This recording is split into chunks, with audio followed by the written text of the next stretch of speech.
So welcome back guys. Now we step into the next section of the course, that is TCP timeout and retransmission.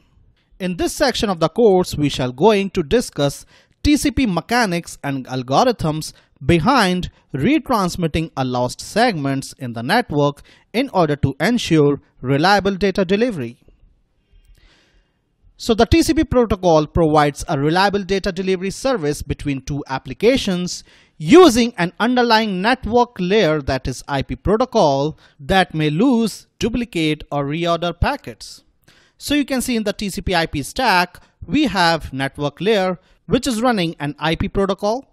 So IP protocol is the most famous protocol which is responsible for carrying out L3 routing in the network.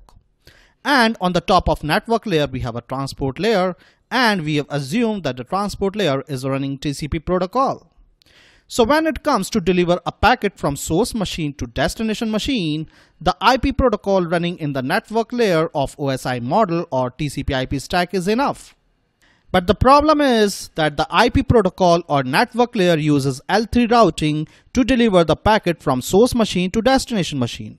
And L3 routing delivers the packet to the destination machine using best effort delivery, and the packet may reach the destination machine in out of order, or even the packet can lost or the packet can duplicate, right?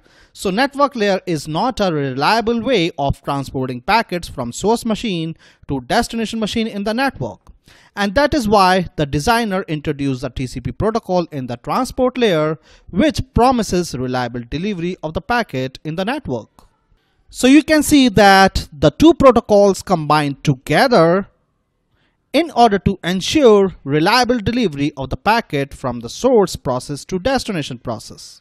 While network layer is responsible to take your packet from source machine to destination machine in the network, the transport layer is responsible to check if the packet has been lost or not, or if the packet is corrupted, or it also checks if the packet is being delivered out of sequence, and many more things. So you can see that the strength of both the protocols combines together in order to give you a reliable data delivery service in the network. So going forward, in order to provide reliable data delivery, TCP resends data it believes has been lost.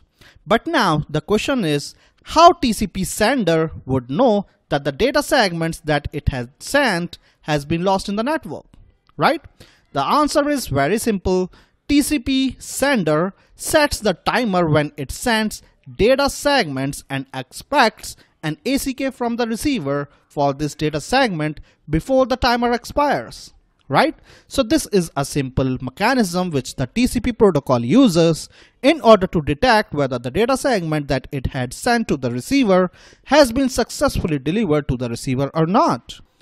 Now, if the ACK arrives at the TCP sender before this timer goes off, TCP sender concludes or believes that the data segment has been successfully delivered to the recipient process. Otherwise, if the timer goes off, that is the timer expires, and ACK of the data segments has not arrived yet at the TCP sender, the TCP sender assumes that the segment has been lost in the network and it retransmits the same data segment, right? So you can see that this is a very simple mechanism which the TCP protocol uses in order to detect whether the data segments has been lost or not, and in case if the data segments has been lost, how to retransmit the data segments using timer.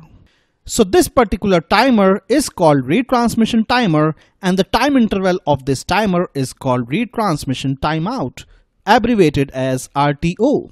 In this section of the course, we will going to spend some time understanding how TCP compute an accurate value of RTO in the network, which is very dynamic and keep on changing. So now let us try to understand the retransmission mechanism of TCP protocol with the help of an example. So guys, you can see that in this diagram we have TCP sender and we have TCP receiver, right? So when the TCP sender sends the data segment to the TCP receiver with sequence number, for example say K, the TCP sender starts a timer called retransmission timer. So let us call this timer as T1, right? And let us assume that the retransmission timeout value of this timer is denoted by this arrow. It simply means that at this point of time, the timer will get expire. So you can see that TCP starts the retransmission timeout timer when segment is sent out.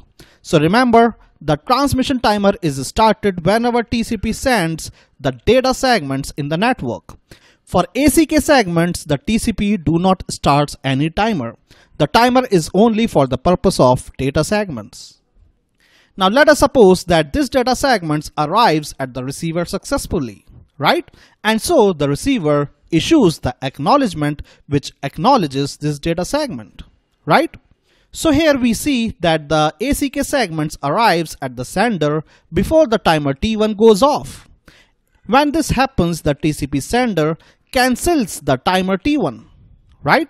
So before RTO timer expires, the TCP receives the ACK, and in this case, RTO timer is cancelled. Because the TCP has received this ACK, the TCP has concluded that the segment has been successfully delivered to the recipient process. So there is no need to keep the timer T1 running. Now let us discuss the scenario where this ACK gets lost in the network.